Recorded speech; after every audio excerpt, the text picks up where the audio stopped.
తిరుపతి జిల్లా కేవీబీపురం మండలం కలతూరులో రాయల్ చెరువు కట్ట తెగిపోవడంతో పలు గ్రామాలు నీటి మునగటంతో రాష్ట్ర ప్రభుత్వం నష్టపరిహారం పంపిణీ చేసింది. పరిహారం పంపిణీలో అన్యాయం జరిగింది అంటూ గ్రామస్తులు ధర్నా నిర్వహించారు. నవంబర్ 6న రాయల్ చెరువు కట్ట తెగి కలతూరు, పాతపాలెం గ్రామాలు పూర్తిగా ముంపుకు గురయ్యాయి. పాడి పశువులు పెద్ద ఎత్తున చనిపోయాయి. అప్రమత్తమైన రాష్ట్ర ప్రభుత్వం జిల్లా అధికార యంత్రాంగాన్ని అప్రమత్తం చేసి సహాయక చర్యలను చేపట్టింది. అనంతరం నష్టాన్ని అంచనా వేసి పరిహారం పంపిణీ చేసింది. ఈ నెల 2న జిల్లా కలెక్టర్ వెంకటేశ్వర గ్రామానికి చేరుకొని బాధితులకు పరిహారాన్ని పంపిణీ చేశారు.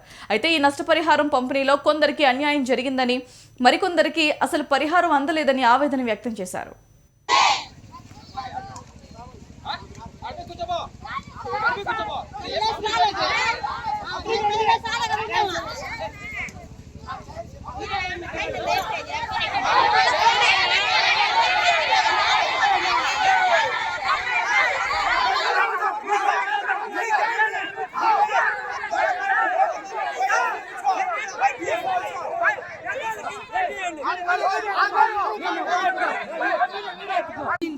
ఇప్పుడు నాకు 1 రూపాయి పడలేదు, నేనేం చేయాలా?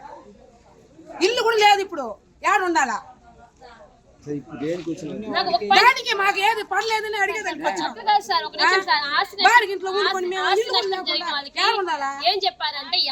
తీసుకొని పోయి ఆధార్ కార్డు, రేషన్